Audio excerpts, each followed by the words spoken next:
Hello viewers, நீங்க பார்க்க போறது Attack on Titans episode 38 part 2.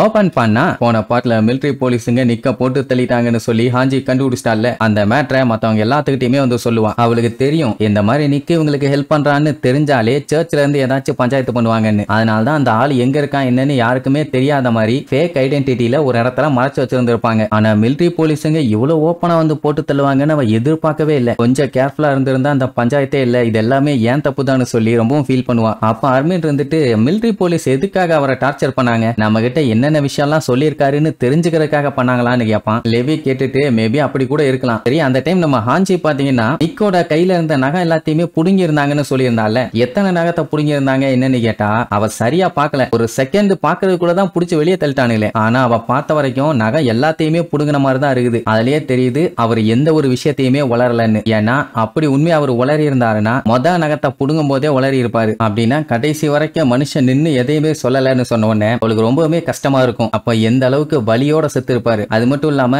அவனுக்கு இப்போ ஒரு ஐடியாவும் இருக்காது கிறிஸ்டாவோட ரைஸ் ஃபேமிலியை பத்தி இவங்களுக்கு எந்த அளவுக்கு தெரிஞ்சிருக்கும்னு. இப்போ ஒரு விஷயம் மட்டும் கிளியரா தெரிஞ்சிருச்சுல, யாரோ ஒரு பெரிய ஆளு இவங்கள வாட்ச் பண்ணிட்டு இருக்காங்க. அது நல்லதுக்கு இல்ல, ரொம்ப கேர்ஃபுல்லா இருக்கணும்னு சொல்லிட்டு இருக்கும்போது கமாண்டர் எர்வின்ட்ட இருந்து ஒரு மெசேஜ் ஒன்னு வந்திருக்கும் பேப்பர்ல தான். என்னன்னு எடுத்து படிச்ச உடனே கேப்டன் லிவி ஷாக் ஆகி நம்ம சீக்கிரமா இந்த இடத்த விட்டு கிளம்பணும், ஏன்னா இந்த இடம் சேஃப் இல்லாமா, அதுவும் நம்ம இந்த இடத்துக்கு வந்த ஆதாரமே இல்லாம எஸ்கேப் ஆகணும் அப்படின்னு சொன்ன உடனே சரி ரைட்டுன்னு அத்தனை பேரும் அடிச்சு புடிச்சு கிளம்புவாங்க. கட் பண்ணா அன்னைக்கு நைட்டே இன்டீரியர் மிலிட்டரி போலீஸ் இருக்காங்கல்ல, அவங்க மொத்தமா வந்து அந்த இடத்த ரவுண்ட் கட்டுவாங்க. இத தூரத்துல இருந்து பார்த்த நம்ம ஆளுங்க மிரண்டுட்டாங்க. நல்ல வேலை நம்ம மட்டும் சீக்கிரமா கிளம்பல, அத்தனை பேர்த்தையும் வச்சு கொளுத்தி இருப்பானே. ஆமா, இந்த மேட்டர் எப்படி எர்வினுக்கு தெரியும்னு கேட்டா இதுக்கப்புறம் தான் பஞ்சாயத்தே ஸ்டார்ட் ஆகுது. கவர்மெண்ட் வாளுக்கு வெளியில இருக்க சர்வே காப்ஸையே மொத்தமா பேன் பண்ணிட்டாங்க. அது மட்டும் இல்லாம எரனையும் ஹிஸ்டோரியாவையும் அவங்க கிட்ட ஒப்படைக்கணுமாமா. இதுல இன்னொரு மேட்டர் என்னன்னா, இவங்களுக்கு மெசேஜ் அனுப்புன அடுத்த செகண்டே அங்க கமாண்டர் எர்வினையே அரெஸ்ட் பண்ணிட்டானுங்க. நல்ல வேலை நிஃபா அங்க இருந்து கரெக்டான டைம்ல எஸ்கேப் ஆயிட்டான். ஆஞ்சிக்கெல்லாம் கட்டுப்பாவும் எதுக்காக நம்மள கிரிமினல்ஸ் மாதிரி நடத்துறாங்கன்னு. இனிமேட்டு அவங்களுக்கு எல்லாம் இவங்கள பத்தி கவலையே இல்ல. அது மட்டும் இல்லாம அவங்களுக்கு அந்த வால்ஸோட சீக்ரெட் எப்படியாச்சும் ப்ரொடெக்ட் பண்ணணும். ஆனா அவங்களுக்கு ஹிஸ்டோரியா இறன்ட்டு இருந்து அப்படி என்னதான் வேணும், அவங்க வேணும்னா கொல்ல சொல்லிருக்கலாமே, ஆனா உயிரோட வேணும்னு சொல்லிருக்காங்க. இதெல்லாம் வச்சு பார்க்கும்போது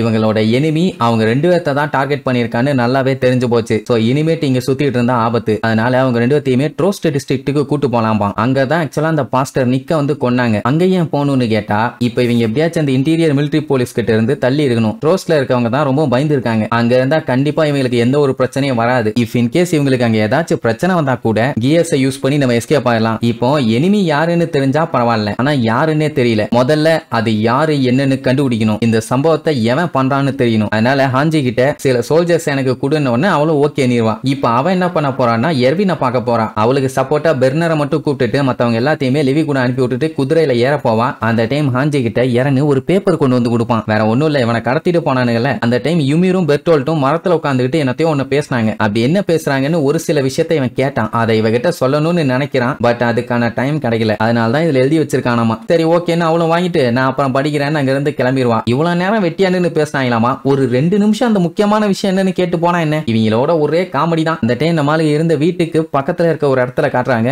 யாரோ ஒரு 2 பேரு பயங்கரமான கண்ணோட வந்து நின்றுட்டு இருக்காங்க. என்ன ஏதுன்னு தெரியல. அப்படியே கட் பண்ணா எல்லாம் ஊருக்குள்ள வந்தாச்சு. லெவி சொல்லி தான் கூப்பிட்டு வருவான். எல்லாம் பக்கத்துல நடக்காதீங்க, கொஞ்சம் டிஸ்டன்ஸ் விட்டே நடங்க, ஏதாச்சும் பஞ்சாயத்துனா அப்பதான் எஸ்கேப் ஆக முடியும். அண்ட் ஆல்சோ எரனும் ஹிஸ்டோரியாவும் பதட்டப்படாதீங்க, நார்மலா இருங்க, எதுவா இருந்தாலும் சமாளிச்சுக்கலாம்னு சொல்லி தான் கூட்டு போயிருப்பான். உள்ள போகும்போது தான் நோட் பண்ணுவாங்க ராயல் ஃபேமிலியோட பிளாக் எல்லா இடத்துலயும் தொங்கிட்டு இருக்கும். என்னன்னு கேட்டா மொனார்கி எஸ்டாப்ளிஷ்மெண்ட் பண்ண ஆனிவர்சரி இன்னைக்கு தான். சோ இந்த டைம்ல ரேஷன்ல நிறைய ஐட்டங்கள் கொடுப்பாங்க. அதான் நம்மளுக்கு எல்லாம் கொடுக்குறாங்கல்ல, அதே மாதிரி தான். அந்த டைம் ஒரு 2 சோல்ஜர்ஸ் மக்கள் கிட்ட இந்த மாதிரி கிங் ஃப்ரெட்ஸ் வந்து ரோஸ்ட் டிஸ்ட்ரிக்ட்ல எல்லாரும் கஷ்டப்பட்டு இருக்காங்கன்னு சொல்லி அவங்க கஷ்டத்தை தீக்கிறதுக்காக ராயல் ஃபேமிலி அவங்களுக்காண்டி ரிசர்வ் பண்ணி வச்சிருந்ததை இப்போ உங்களுக்கு தர போறாங்க அப்படின்னு சொன்ன உடனே அங்க இருந்த மக்கள் எல்லாத்துக்கும் அவ்வளவு சந்தோஷம். லெவி பார்த்துட்டு மக்களை சாப்பாடு கொடுத்தே ஏமாத்திட்டு இருக்கானுங்க, நன்னாரி பயிலுகன்ட்டு போவான். அப்படியே கட் பண்ணி கிங்கோட கோட்டையை காட்டுறாங்க. அங்க இப்ப இத பத்தி தான் டாக் போயிட்டு இருக்கும். என்னன்னா ஒரே நாள்ல 60% இவங்க சேர்த்து வச்சிருந்த சாப்பாடெல்லாம் காலியா இருக்குது. மக்கள்கிட்ட நல்ல பேர் வாங்குறதுக்கு இதெல்லாம் பண்ணணுமான்னு கேட்டா கண்டிப்பா பண்ணணும். எப்போ ராயல் ஃபேமிலி மேல பப்ளிக் மரியாதை வரணும்னா சில தியாகங்களை இப்படி பண்ணித்தான் ஆகணும். வேற வழி இல்லைன்னு சரின்ட்டு அங்க இருந்து டிஸ்கஸ் பண்றவனுங்க எல்லாம் என்ன சொல்லுவானுங்க, எரன் ஹிஸ்டோரியா மேட்டர் தான் அவங்கள பிடிக்க சொல்லியிருந்தாங்கல்ல, அதை மிலிட்டரி போலீஸ் பண்ண தவறிட்டாங்க, அதாவது மிஸ் பண்ணிட்டானுங்க, அவனுங்க வேலையை ஒழுங்கா செய்யலன்னு வேற சொல்லி திட்டுவாங்க. கிங் லுக்கூறத பாத்தீங்களா அப்படியே வில்லத்தனமா பயங்கரமா இருக்கு. அப்படியே கட் பண்ணி லெவி பாத்தீங்கன்னா டீமோட கேஷுவலா தெருவுல வந்துகிட்டு இருக்கும்போது ஏதோ ஒண்ணு சரியில்லையே அப்படின்னு சொல்லிட்டு டக்குன்னு திரும்பி பின்னாடி பாருங்கப்பா, ஒரு குதிரை வண்டி வேகமா இவங்க கிராஸ் பண்ணி போகும். போற போக்குல இறனிய ஹிஸ்டோரியாவையும் அலேக்க தூக்கிடுவானுங்க. அதுவும் கிட்னாப் பண்ணிட்டானுங்க கிட்டான் ஆயிங்க. ஷாஷா பாத்தீங்கன்னா ஃபர்ஸ்ட் அர்மினேன்னு கத்துவா, அதுக்கப்புறம் தான் ட்ரிஸ்டான்னு கத்துவா. அந்த டைம் லெவி உடனே பாஞ்சு போய் காப்பாத்துவான்னு பார்த்தா கேஷுவலா இருப்பான். என்னடான்னு பார்த்தா அவங்க தூக்கிட்டு போனது எரன் இல்ல, ஏன்னா அவங்க வேற ஒரு வண்டியில வந்துகிட்டு இருக்காங்க. எரன் தான் இந்த பிளான் ஒர்க் அவுட் ஆகுமா, அந்த ஜீன் ஒண்ணு என்ன மாதிரியெல்லாம் இல்ல, குதிரை மூஞ்சிக்காரன் அப்படின்னு பச்சை பச்சையா திட்டிட்டு இருப்பான். அப்படின்னா கடத்தப்பட்டது எரனுக்கு பதிலா ஜீனும் கிறிஸ்டாக்கு பதிலா நம்ம அர்மினும். கடத்திட்டு போனவங்கள ஒரு குடோன்ல கட்டி வச்சிருப்பாங்க. யாரு எரனு யாரு ஹிஸ்டோரியானே தெரியல. போட்டு நோண்டுன்னு நோண்டிட்டு இருப்பான். இத பார்த்துட்டு வந்த மிகாசா, ரைட் நம்ம போட்ட பிளான் ஒர்க் அவுட் ஆயிருச்சு, ஆனா நம்ம சீக்கிரமா களத்துல இறங்கணும், ஏன்னா இன்னும் கொஞ்சம் லேட் ஆச்சுன்னா அது ஹிஸ்டோரியா இல்ல அர்மின்னு தெரிஞ்சு போயிடும், அதனால வேகமா வேலையை பார்க்கணும்னு சொல்லிட்டு அவனோட கால் எப்படி இருக்குதுன்னு கேட்பான். அவன் தடவை பார்த்துட்டு அதெல்லாம் ஒன்னும் பஞ்சாயத்து இல்ல, என்னால சூப்பராவே பண்ண முடியும். ஆமா கிட்னாப்பர்ஸ் அனுப்புனவனுங்க எதுக்காக இப்படி ஒரு டம்மி பைலில் அனுப்புனானுங்க, இவனெல்லாம் ஹேண்டில் பண்ணலாம் நான் வரணும்னு அவசியம் இல்ல, நீயே போட்டு பொழந்து கட்டிட்டு சீக்கிரமா வந்து சேரு, நான் இறனையும் ஹிஸ்டோரியாவையும் பார்க்க போறேன். அண்ட் உங்ககிட்ட இன்னொரு முக்கியமான விஷயத்த சொல்லணும், அந்த விஷயத்த நீ ஸ்குவாட் கிட்டையும் சொல்லிருப்பான். அதே நேரம் இறனும் கிறிஸ்டாவும் சேஃப்டியா போயிட்டு இருப்பாங்கன்னு வைங்க. இங்க மிகாசா உள்ள இறங்கி சும்மா அடி பொலன்னு எல்லாத்தையும் பொலந்து கட்டுவான். அதுக்கப்புறம் ஆளாளுக்கு களத்துல இறங்கி 4 பேர்த்தையுமே லாக் பண்ணிடுவாங்க. இப்ப இங்க யார் யாரெல்லாம் இருக்காங்கன்னா கோனி, மிகாசா, அர்மின், ஜீனு, ஷாஷா அத்தனை பேர் அங்கதான் இருப்பாங்க. கட்டி போடும் போது கன்னெல்லாம் எடுக்க ட்ரை பண்ணுவான். ஷாஷா தான் அம்பெல்லாம் விட்டு லாக் பண்ணுவான். அப்புறம் மிகாசா இருந்துட்டு ஒரு முக்கியமான விஷயத்தை பத்தி நம்ம கேப்டன் பேச வேண்டி இருக்குதுங்கிற மாதிரி சொல்லுவா. ஏன் என்னன்னு கேட்டா அவர் ஒரு மெசேஜ் கொடுத்துட்டு போனாரும்பா. அப்படியே கட் பண்ணா இங்க நம்மளுக்கு இருக்க வண்டி வந்துட்டு இருக்கும்ல, திடீர்னு பாத்தீங்கன்னா அந்த ரோட்ல பயங்கரமான கூட்டம், எல்லாம் சாப்பாடு வாங்க தான் நின்றுட்டு இருக்காங்க. நல்ல வேலை அந்த இடத்துல லெவி, நிஃபா மத்த எல்லா சோல்ஜர்ஸும் வந்துருவாங்க. ஆனா லெவிக்கு ஏதோ ஒண்ணு இன்னுமே சரியில்லைன்னு தான் தோணும். ஏன்னா கிட்னாப் பண்ண வந்தவனுங்க எல்லாருமே டம்மி பீஸுங்க, தப்பான ஆளை தான் தூக்கிட்டு போயிருக்கானுங்க. கண்டிப்பா அந்த வேலையை பண்ணது மிலிட்டரி போலீஸா இருக்க வாய்ப்பே இல்ல. அப்போ வேற ஏதோ ஒண்ணு சரியில்லைன்னு அவனுக்கு தோணும். ஒரு வேலை இன்னொரு குரூப் இவங்க வண்டியை ஃபாலோ பண்ணுச்சுன்னா சான்ஸுக்காண்டி வெயிட் பண்ணிட்டு இருந்தாங்கன்னா அப்படின்னு சொல்லிட்டு இருக்கும் போதே மக்கள் எல்லாம் போயிருவாங்க. மறுபடியும் வண்டி ஸ்மூத்தா மூவ் ஆகி போயிட்டு இருக்குன்னு வைங்க. அப்போ லெவி இருந்துட்டு நிஃபாவை கூப்பிட்டு, ஆமா உனக்கு கென்னி த ரிப்பரை பத்தி தெரியுமான்னு கேட்பான். அவளுக்கு தெரிஞ்சிருக்குது, மிலிட்டரி போலீஸ்ல 100 பேருக்கு மேல கழுத்தறுத்தே கொண்டிருக்கான். அது என்ன ஒரு பழைய கட்டுக்கதை, ஒரு அர்பன் லெஜெண்ட்ங்கிற மாதிரி சொல்லுவான். அது கட்டுக்கதை இல்லம்மா, அது ரியல் நிஜமான கதை தான். நான் சின்ன பையனா இருக்கும்போது கொஞ்ச நாள் அவரு கூட தான் வாழ்ந்துகிட்டு இருந்தேன்.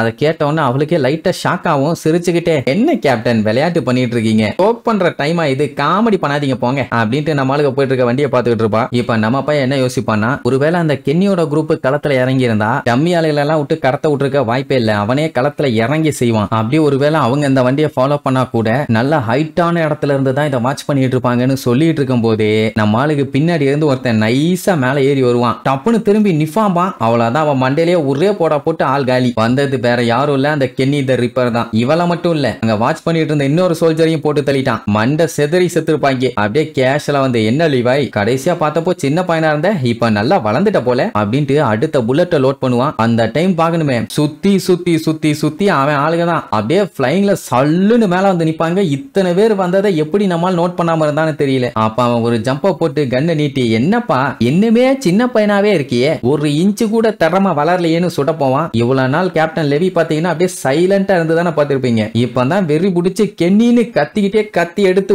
ஓங்கி ஒரு போடு. அவன் எஸ்கேப் ஆயிட்டான், அது வேற விஷயம். ஆனா இனி இதுக்கப்புறம் தான் சீரீஸ கொளுத்தி விட்டாங்க. இனி எப்படி சூடு பிடிச்ச அனல் பறக்க போகுதுன்னு அடுத்தடுத்த எபிசோட்ல பார்க்கலாம். டாடா.